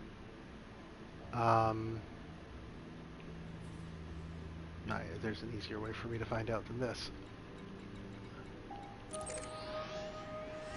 No, Felicity Farseer is there. So, Couchpoose, which I think I might have put a, I guess not. I thought I put a,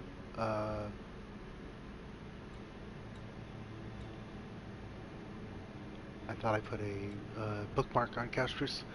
I will now. They're not too far away. Looks like 80 light years or so.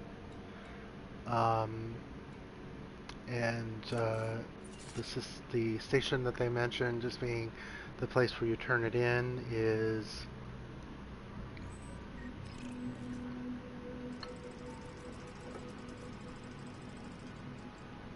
well, it's not marked, but it's Neville Horizons. Which is nice. It's only 8 light seconds in, which means that you can make nice little trips to go get the alien stuff and then just come back and drop it off and then head out again, which is kind of what you need for this kind of community goal. So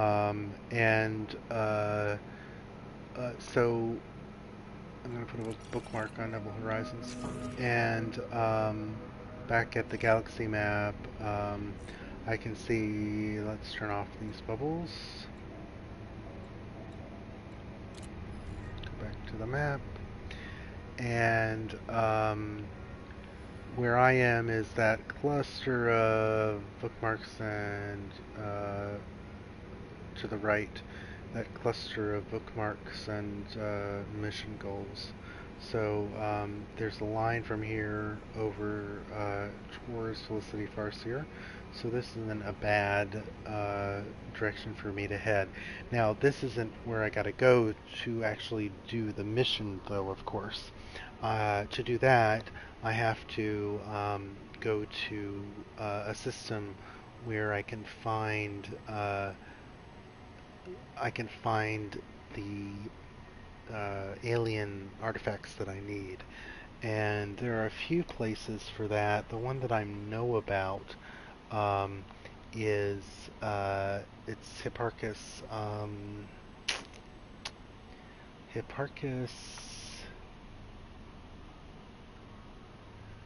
Well, I've got a bookmark to it. I know I've made a bookmark to it. There it is. Hipparcos 18909. I'm not good at remembering numbers like this. And conveniently, you see it's on the way. It's almost exactly halfway between where I am currently and Couchpoose. So I'll be able to make the first run.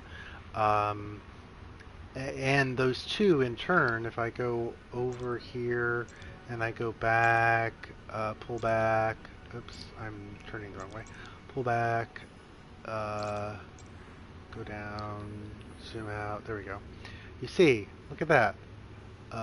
These are almost in, I mean, not quite, but they're almost, I can use it like a gun sight, they're almost in a line towards Felicity Farseer, who's right there. I mean, not exactly, but you know, I'll be doing my missions here, and I'll finish my missions in the Pleiades, and I'll head for the source of the alien artifacts, and then on to Couchpoose, and yeah, here I'm covering. So if I zoom out a bit and come from the above the galactic plane, you can see here that I'll be going because the tilt. This is about halfway between these two. A little closer to the Pleiades. And then I'll be on my way to get to Felicity Farseer. Now that ship icon bothers me because that's my ASP Explorer, and that's where my ASP Explorer was. I mean, I know that I know for a fact that uh,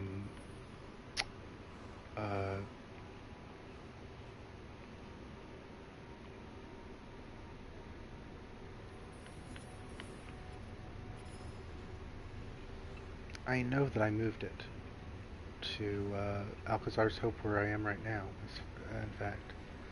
So I don't know what's going on.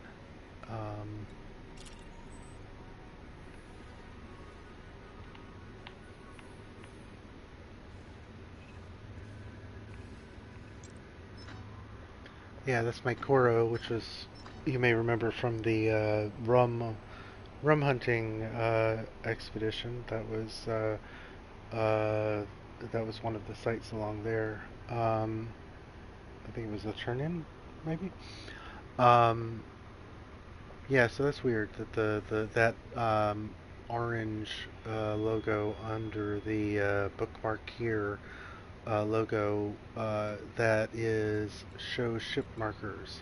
But if I exit, is there a shipyard here? Yeah, of course, because if I exit and go into the shipyard, you'll see that uh, I've got the ship here. And if I want to, there's nothing to transfer from my Koro. So I don't, the icons are lagging.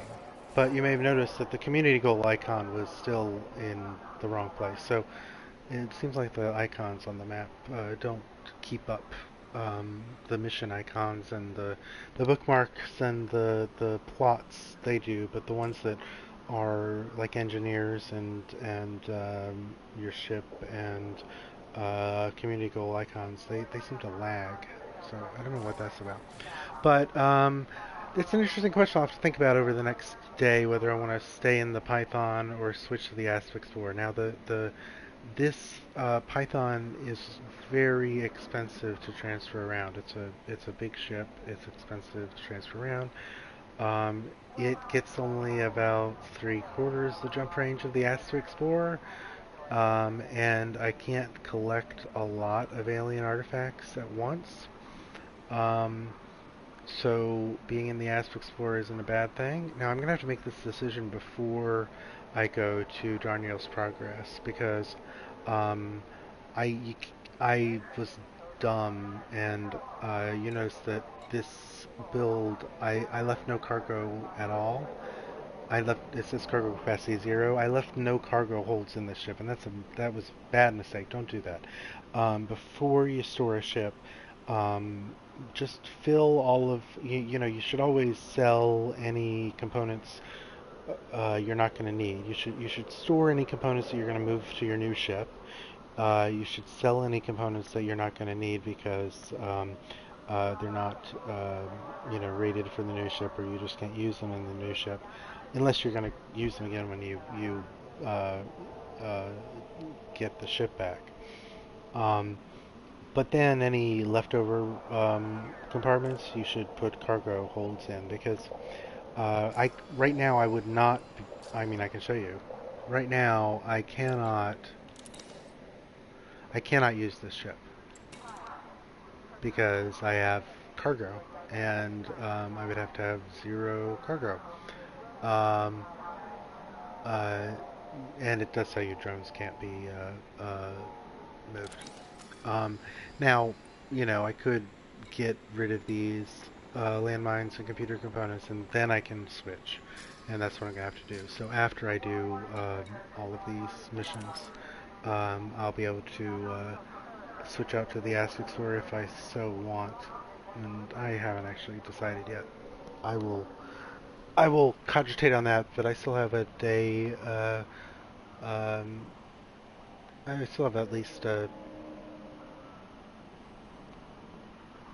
few hours of play to get these missions done before I have to decide. So next stream we'll start heading towards the next community goal, and from there on to the engineer Felicity Farsier.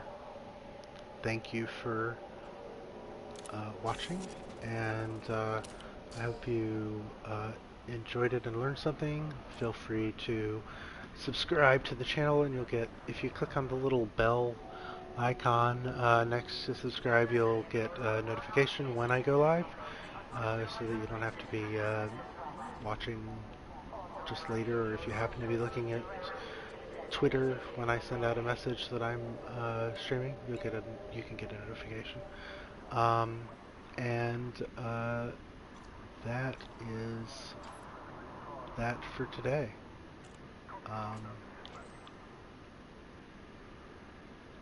Pretty ringed system in the background.